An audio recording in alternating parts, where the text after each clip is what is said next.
सोचो अगर तुम्हें अपने ही शरीर के अंदर से कोई साउंड सुनाई दे तो क्या तुम डर जाओगे?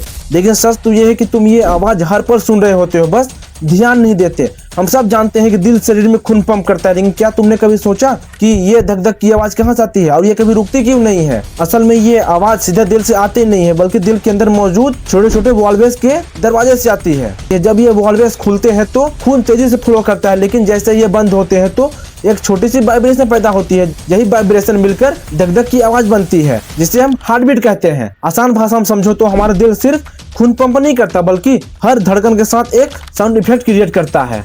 और सबसे शॉकिंग बात तो ये है, तुम्हारा दिल एक दिन में करीब 1 लाख बार धड़कता है, यानी हर दिन तुम्हारे अंदर लाखों बार ये साउंड बनती है। सोचो जब तुम सो रहे हो, पढ़ रहे हो या फिर कुछ भी कर रहे हो, तुम्हारे अंदर एक नॉन स्टॉप कॉन्सर्ट चल रहा होता है 24 घंटे, जो कभी नहीं रुकता।